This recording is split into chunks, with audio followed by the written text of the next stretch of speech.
네, 감사합니다. 우리 함께 하나님의 말씀을 보겠습니다. 신약성경 골로새서 4장 2절 말씀입니다. 신약성경 328페이지에 있습니다.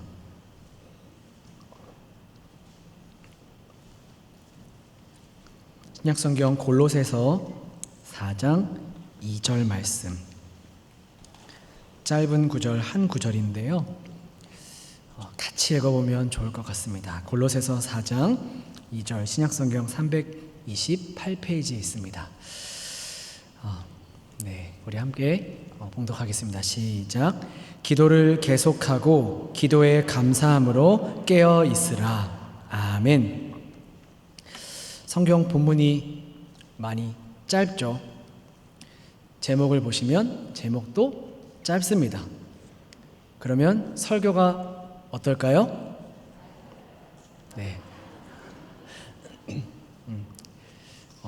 거의 찬양할 때 은혜 받으시던 그런 표정으로 저를 아주 기쁘게 쳐다보시는데 맞습니다. 네. 그래서 오늘 주무실 분들은 조금 나중에 기도 시간에 주무시면 좋을 것 같아요. 왜냐하면 갑자기 훅 지나갈 거거든요, 설교가. 그래서 뭐 설교도 안 했는데 갑자기 그렇게 하실 수 있으니까 정신을 바짝 차리시고 말씀을 집중해 주시면 좋을 것 같습니다. 교회 학교에서, 그러니까 우리 옛날 말로 주일학교 때 많이 불렀고 지금도 부르고 있는 찬양이 있습니다. 바람 불어도 라는 찬양 다 아시죠? 바람 불어도 괜찮아요.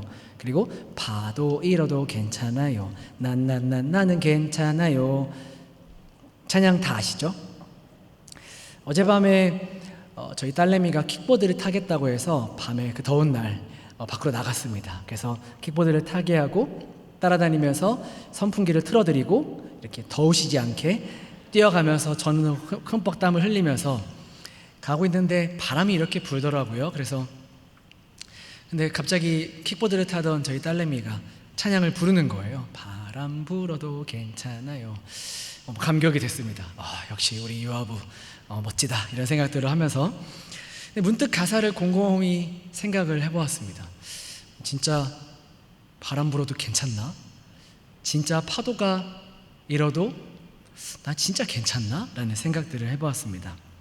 잔잔한 바람이고 잔잔한 파도면 거뜬히 괜찮다라고 말할 수 있겠다 싶더라고요. 근데 폭풍이 불고 태풍이 지금 올라오고 있다고 해요. 태풍과 폭풍 같은 게 불고 집채만한 그런 파도들이 나에게 온다면 진짜 괜찮다라고 나는 지금 말할 수 있나? 여러분, 이 바람 불어도 이 찬양이 동요가 있는 거 아세요? 한참 제가 찾아봤어요. 뭐가 먼저인지, 찬양이 먼저인지 동요가 먼저인지를 한참 찾아봤는데 아직 뭐가 원곡인지를 모르겠더라고요. 혹시 아시는 분들 있으시면 저한테 나중에 좀 얘기 좀 해주세요. 가사가 이렇습니다. 바람 불어도 괜찮아요. 쌩쌩 불어도 괜찮아요. 난 괜찮아요. 털 오바 때문도 아니죠. 오바 뭔지 아시죠? 이 잠바. 털 장갑 때문도 아니죠. 털 모자 때문도, 털 구두 때문도 아니죠. 씩씩하니까 괜찮아요. 용감하니까 괜찮아요. 난 괜찮아요. 제가 좀 줄여서 말씀드린 거예요. 처음에는 찬양이 동요가 있네 라고 해서 신기했는데 가사를 이렇게 듣다 보니까 들었던 생각은 하나였습니다. 씩씩하니까, 용감하니까 괜찮을까? 여러분 괜찮으세요? 씩씩하면 괜찮을까요? 용감하면 괜찮을까요? 저도 때가 많이 묻은 것 같습니다. 제가 동심을 오늘 파괴하는지는 잘 모르겠지만 우리가 조금만 감당하기 힘든 바람이 불어도, 그런 파도만 우리에게 찾아온다 할지라도 전혀 괜찮지 않은 것을 우리는 너무나 잘 알고 있습니다. 이 찬양과 동요는 음정은 똑같지만 사실은 전혀 다른 노래인 거죠. 바람이 불어도 파도가 일어도 정말 괜찮다라고 말하려면 이 파도와 바람보다 더 큰 힘이 있어야 됩니다. 그래서 이 바람을 멈추게 하든 아니면 막 어떤 바람이 와도 끄떡이 없든, 혹은 파도를 멈추게 하든 파도가 막 일렁이는 파도가 와도 내가 끄떡없이 서 있을 수 있는 힘이 있든, 그래야 괜찮다라고 말할 수 있는 것이죠. 동요는 이 팩트를 그냥 슬쩍 지나갔지만 찬양은 확실하게 이 사실을 짚고 넘어갑니다. 바람을 만드신 하나님, 파도를 만드신 하나님, 이 하나님이 내 안에 계시니까 괜찮다라고 고백하죠. 바람과 파도보다 더 큰 힘이 내 안에서는 나올 길이 없지만 그것을 잠재울 수 있는 그 힘을 가지고 계신 분, 아니 그 정도가 아니라 그것을 지으신 하나님이 내 안에 계시니까, 그래서 바람이 와도 파도가 와도 괜찮다라고 고백하는 거겠죠. 위대한 신학자인 어거스틴은 우주에서 일어나는 일 가운데 하나님의 뜻과 무관한 것은 하나도 없으며 모든 것은 그분이 주관하신다라고 이야기했습니다. R.C. 스프롤이라는 목사님도 그의 책에서 하나님이 모르는 것이나 그분의 능력이 미치지 않는 것은 아무것도 없습니다. 단 하나의 분자라도 하나님의 지배와 통제에서 벗어나 우주를 제멋대로 떠돌아다닌다고 생각하면 나는 잠을 편히 이룰 수 없습니다. 미래에 대한 나의 확신은 역사를 다스리시는 하나님을 신뢰하는 마음에서 근거합니다 라고 고백했습니다. 하나님이 모든 역사와 시대와 사회와 모든 환경을 주관하십니다. 아멘이십니까? 이러면 안 되는데요. 아멘이시죠? 이 하나님이 여러분들 안에 여러분들과 함께 하십니다. 여러분 아멘이시죠? 그렇다면 거친 파도가 와도 괜찮습니다라고 말할 수 있습니다. 이것도 아멘이시죠? 하셔야 되는 거예요. 눈치 보지 마시고 하시면 됩니다. 아멘이시죠? 네. 그것들을 무서워하거나 하지 말아야 되는 어떤 그런 상태를 말하는 것이 아닙니다. 바람과 파도 앞에서도 씩씩하게 용기를 내야 된다? 바람이 오고 파도가 왔을 때 우리가 두려워하지 말아야 한다라는 그런 상태를 말하는 것이 아니죠. 여러분, 진정한 용기가 무엇일까요? 바람과 파도 앞에서도 우리가 진짜 용기를 가질 수 있으려면 어떤 상태가 되어야 할까요? 두려움이 없는 상태가 되어야 되는 것이 아닙니다. 참된 용기란 두려움이 없는 상태를 말하는 것이 아니라 두려움보다 중요한 무언가가 있다라는 판단에서 비로소 용기가 나오는 것이죠. 두려움보다 더 중요한 무언가, 우리에겐 있습니다. 하나님이시죠. 바람과 파도보다 중요한 무언가, 그 앞에 서 있는 우리의 두려움을 이겨낼 만한 무언가, 이것을 이긴 더 큰 힘을 가진 무언가, 우리 안에는 그 무언가가 되시는 하나님이 계십니다. 그런데 그렇다면 우리가 한번 생각해 보아야 할 질문이 있습니다. 오늘 본문을 다시 한번 좀 읽어보겠는데요. 우리 4장 2절 말씀 여러분들이 한번 큰 목소리를 읽어주시기 바랍니다. 시작.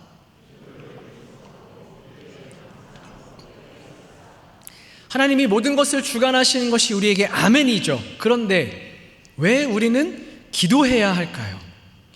어차피 하나님이 다 아시고 다 주관하시고 다 이루시는데 우리의 기도는 왜 필요할까요? 이것이 오늘 나눌 첫 번째 이야기입니다. 우리는 왜 기도해야 할까요? 아주 간단합니다. 하나님이 우리에게 명령하셨기 때문입니다. 기도를 계속하라. 오늘 본문에 명령하셨죠?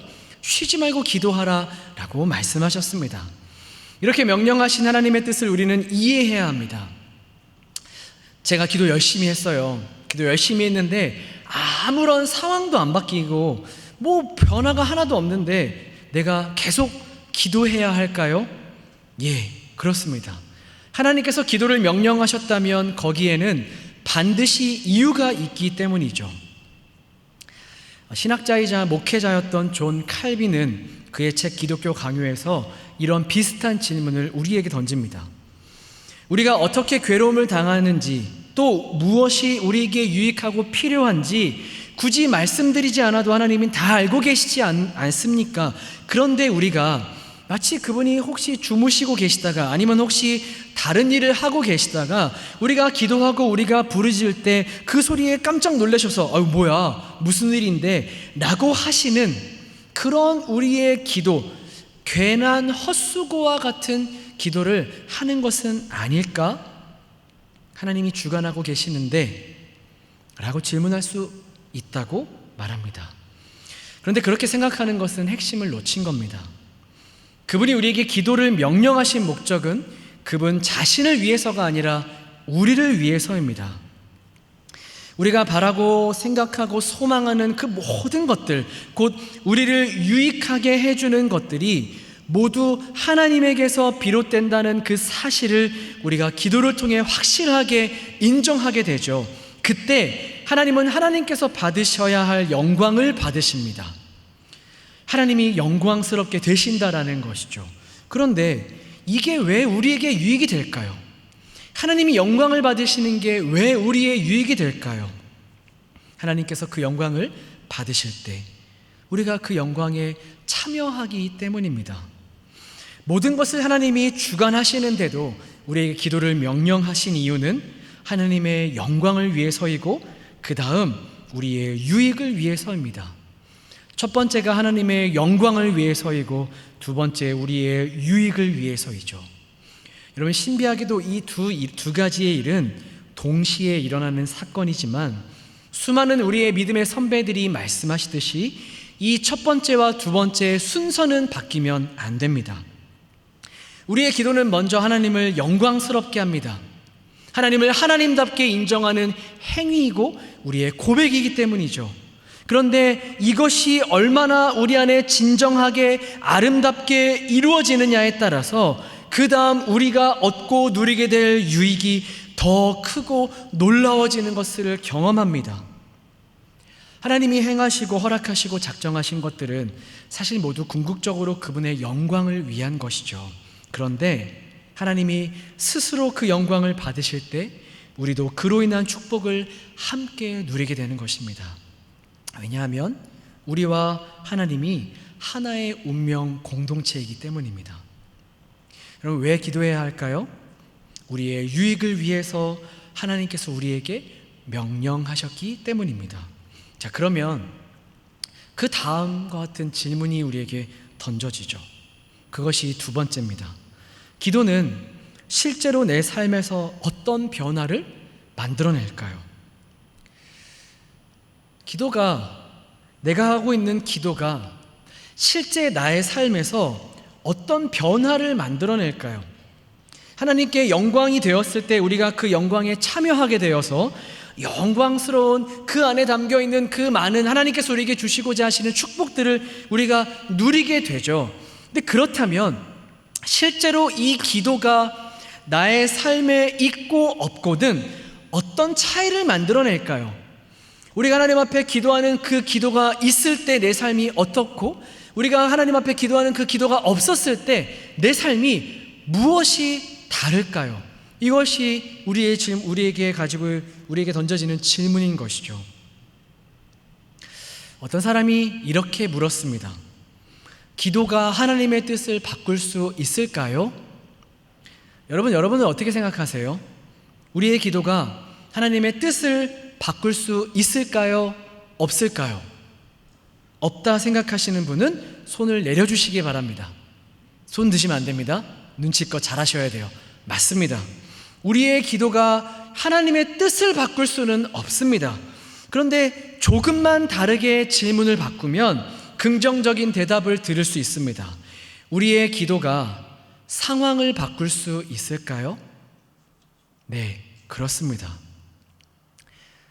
하나님께서 우리에게 기도하라, 응답하겠다라고 말씀하시는 것은 하나님 스스로 자진하여서 이 기도의 법을 지키시면서 스스로 내가 그 의무를 다하겠다라는 사실을 우리에게 선포하신 겁니다. 하나님이 그러니까 이 법칙에 매여 계신 것이지요. 하나님처럼 자율성을 가지고 활동하실 수 있으신 분이 스스로가 이 법칙에 매여 계시는 겁니다. 너가 기도할 때 내가 응답하겠다라는 이 위대한 법칙인 것이죠. 그런데 어느 정도까지냐면 우리가 기도하지 않았으면 하지 않으셨을 일들을 우리가 기도할 때 하시겠다라고 하시는 것까지입니다. 누군가가 기도하지 않았으면 하지 않으셨을 일들이 있습니다. 그런데 하나님은 사람들이 기도할 때 그 사람을 통해, 그 기도를 통해 하나님이 안 하셨을 그 일을 하신다고 하셨습니다. 여러분, 놀랍지 않나요? 우리가 자칫 오해할 수 있어요. 하나님의 뜻과 하나님께서 하시는 일은 다릅니다. 하나님의 뜻을 어떤 일로 규정할 수 없다라는 것이죠. 하나님의 뜻은 변하지 않습니다. 우리가 아무리 기도한다 하더라도 하나님께서 사람을 사랑하시고 그 죄인을 구원하시는 그 하나님의 뜻은 바꿀 수가 없습니다. 그리고 우리가 통성으로 기도하고 전 세계 그리스도인들이 합심하여 아무리 기도하더라도 예수께서 이 땅에 다시 오신다라고 약속하신 그 주님의 재림의 사건을 취소할 수는 없습니다. 그렇지만 일은 변할 수 있다라는 거예요. 하나님의 주권적인 뜻 안에서 일은, 상황들은 언제든 변할 수 있다라는 겁니다. 요나서에 보면 하나님께서 니느웨 백성들을 심판하시는 것을 철회하는 장면이 나옵니다. 우리 요나서 3장 9절에서 10절 말씀인데요, 9절 제가 읽고 10절 여러분들이 한번 읽어주시기 바랍니다. 하나님의 뜻을 돌이키시고 그 진노를 그치사 우리가 멸망하지 않게 하시리라. 그렇지 않을 줄을 누가 알겠느냐 한지라.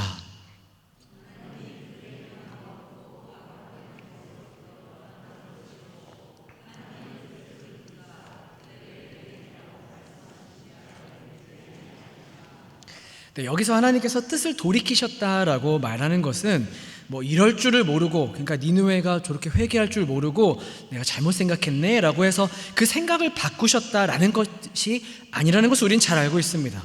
하나님께서 그들을 향한 심판을 거두셨다는 것이죠. 하나님은 사람들에게 심판의 칼날을 겨누시지만 그들이 회개하면 그 심판을 철회하시기도 하십니다. 무슨 말이냐면 하나님은 그런 2차적인 수단들과 그런 활동들을 통해서 하나님의 이 주권을 행사하시는데, 우리의 기도는 이 세상에 하나님의 사역을 이루는 수단이 된다라는 것이죠. 그 수단들 가운데 하나가 된다라는 겁니다.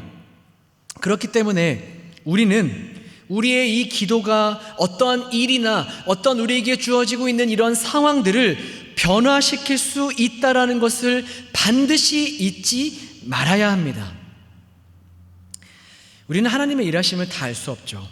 어떤 일들을 하나님이 직접 개입하셔서 인간이 할 수 없는 어떤 부분의 영역으로 하나님이 주권을 행사하시는지, 혹은 어떤 부분에서 하나님이 사람을 사용하시고 그 사람들을 통한 그들의 기도를 사용하셔서 하나님이 일하시는지, 그것들을 우리는 다 알 수는 없습니다. 다만 분명한 것은 우리의 기도는 우리의 상황을 바꿀 수 있다라는 겁니다. 기도는 하나님께서 하나님의 방식대로 일하시는 것이 아닌 그런 방식, 기도하지 않았으면 쓰지 않을 방식으로 일하시도록 하나님을 움직이게 하는 능력이 있습니다. 그래서 하나님은 기도를 통해서 일하시며 동시에 하나님은 기도가 일하게 하십니다. 기도가 일하게 하십니다. 우리의 기도가 그렇게 역사를 만들어내는 것이죠. 일을 이루어내고 일을 변화시킵니다. 설령 그것이 하나님께서 사용하시는 방식이 아닐지라도 하나님은 그 기도가 일하게 하셔서 그 일을 우리의 삶에, 이 땅 가운데 역사하시고 이루어내신다라는 것이죠.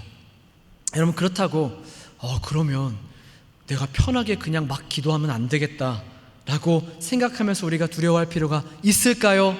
없지요. 우리의 모든 기도는 하나님의 주권적인 뜻 안에서 이루어지기 때문입니다. 그 뜻은 절대로 바뀌지 않습니다. 하나님께서 우리를 향하신 뜻, 하나님께서 이 땅과 이 세계를 향하신 하나님의 뜻은 절대로 바뀌지 않습니다. 그렇기 때문에 우리가 무엇이든 기도할 수 있죠. 어떤 기도든 가능합니다. 언제나 무엇이든 우리가 편안한 마음으로 기도할 수 있습니다. 우리의 모든 기도가 하나님의 주권적인 뜻 안에서 이루어지기 때문입니다. 그리고 그 응답은 언제나 하나님의 그 주권적인 뜻 안에서 우리의 삶의 최고의 선을 만들어냅니다. 여러분, 그렇기 때문에 우리의 기도가 중요합니다. 기도는 하나님을 붙잡고 하나님이 일하시도록 하는 영향력을 행사합니다. 그렇게 구한 모든 일에 하나님이 일하시도록 만드는 거죠. 우리 주님은 이 땅에 오셔서 스스로 기도의 힘에 자신을 묶으셨습니다. 너희가 내 이름으로 무엇이든지 구하라. 그러면 응답할 것이다. 그리고 그것을 통해 내 아버지께서 영광을 받으실 것이다. 라고 스스로를 이 기도의 힘에 묶으셨습니다. 기도만큼 하나님의 약속을 확실하게 품고 있는 힘이 없습니다. 하나님의 일은 기도가 힘을 발휘하는 대로 전진하기도 하고 멈추기도 합니다. 그러니까 여러분, 기도가 우리의 삶에 실로 엄청난 변화를 일으키는 수단인 것이죠. 기도 안 해도 하나님 다 아시죠? 이런 고백 해보셨죠? 저도 알아요. 제가 교회 짬밥이 몇 년인데요. 하나님이 어차피 다 알아서 해주실 것 저는 알고 있습니다. 여러분, 이것은 이 세상에서 신자가 경험할 수 있는 최고의 손해입니다. 우리가 성경의 너무 많은 부분에서 이 사실을 확인합니다. 욥의 이야기의 그 결론부에서 우리 하나님께서 욥을 위해서 그 사건에 직접 개입하시면서 욥의 친구들에게 너희가 욥한테 나아가서 욥의 기도를 받아야 한다라고 말씀하십니다. 욥은 그 친구들을 위해서 기도해야 했죠. 내가 너와 너의 친구 두 친구에게 노하고 있다라고 말씀하시고, 이어서 내 종 욥이 너희를 위해서 기도할 것인데 내가 그를 기쁘게 받을 것이다 라고 말씀하십니다. 이 말씀은 하나님께서 욥의 기도에 대한 응답으로 개입하셔서 욥의 그 친구들을 변화시키시고 욥의 그 친구들을 구하셨다라는 것, 욥의 기도가 그 친구들을 살렸다라는 것을 우리에게 분명하게 보여주는 장면입니다. 기도에 대한 오래된 명언이 있습니다. 기도는 우주를 움직이는 손을 움직인다. 기도는 우주를 움직이는 손을 움직인다. 야, 뭐 대단하신 분이 일하신데 라는 막연한 기대가 아니죠. 전능하신 하나님의 주권 속에 우리의 인생이 있고 그 하나님의 뜻이 변함없이 우리에게 펼쳐지고 있지만, 하나님은 우리가 기도하지 아니하면 일하시지 않을 방식들까지도 우리가 기도할 때 우리의 삶에 응답해 주십니다. 하나님은 기도를 통해 나의 삶을 만들어가고 계시죠. 우리의 기도를 통해 하나님이 나의 삶을 만들어가게 합니다. 하나님이 기도를 통해 나의 삶을 만들어 가시지만 또한 우리의 기도를 통해 하나님이 나의 삶을 만들어가게 합니다. 사랑하는 여러분, 말씀을 정리해 보겠습니다. 오늘 우리가 기도해야 할 이유가 충분합니다. 우리를 위한 주님의 명령이기 때문이죠. 좀 이상한 명령입니다.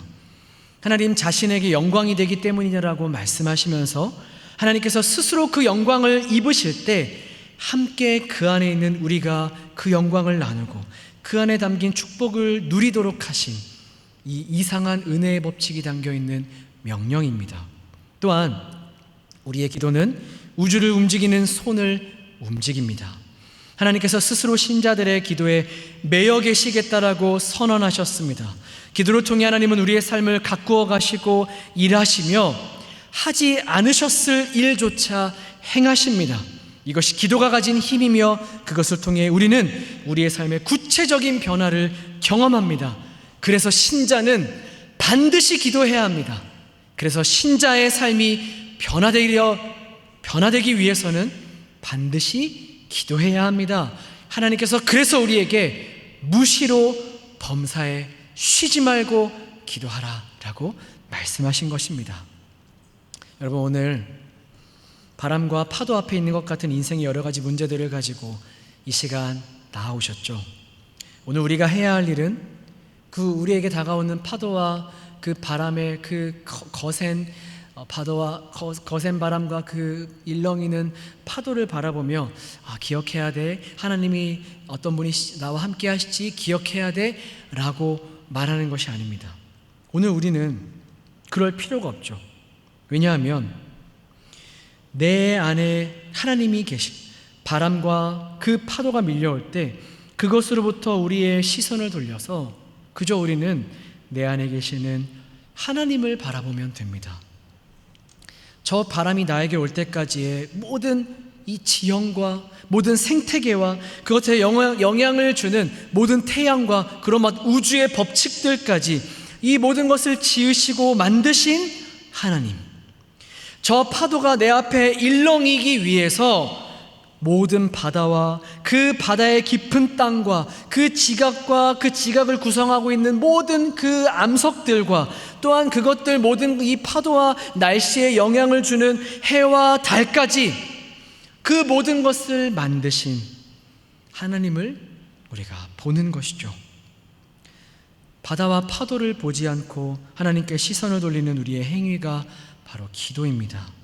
하나님과 함께 이 내 인생의 파도에 대해서 솔직하게 이야기를 나누고, 저 바람이 너무 무서워서, 저 풍랑이 너무나 무서워서 너무나 애처로웠고 너무나 두려웠었던 나의 감정을 솔직하게 하나님 앞에 내어놓는 것이죠. 그 모든 시간들을 통해 하나님을 하나님답게 대하는, 하나님이 아니면 안 된다는 그런 우리의 고백을 통해 하나님이 영광을 받으시고 그 영광을 오늘도 우리와 함께 나누십니다. 그러다 보면 바람과 파도의 이야기가 나의 기도에서 점점 사라지게 되고, 바람과 파도를 만드신 이 하나님의 주권, 인도하심, 보호하심, 함께하심, 준비하심, 신실하심과 그 은혜로우심을 우리가 더욱 보게 됩니다. 그리고 또한 우리가 하나님 앞에 하는 그 기도는 실제 우리의 삶에 변화를 가지고 옵니다. 그냥 저 바람과 저 파도가 왔을 때 잘 견뎌낼 힘만 우리에게 공급해 주시는 것이 아니라, 우리의 기도는 바람을 멈추게 하고 바다를 잠잠하게 하는 힘이 있습니다. 이것이 우리가 가지고 있는 기도의 힘인 것이죠. 유진 피터슨 목사님이 이렇게 말씀하셨습니다. 기도란 하나님께서 하시는 일에 우리를 참여시켜 주시는 것입니다. 우리의 삶이 이 땅에 묶여있는 삶이 아니라 하나님께 묶여있는 삶이라는 것을, 그 영원한 인생을, 그 복된 인생을 우리가 살아가기 때문에 언제든 하나님 괜찮습니다, 하나님 괜찮아요 라고 말할 수 있는 우리 모두가 되기를 간절히 소망합니다. 이 시간 우리 함께 찬양하면서 좀 기도했으면 좋겠습니다.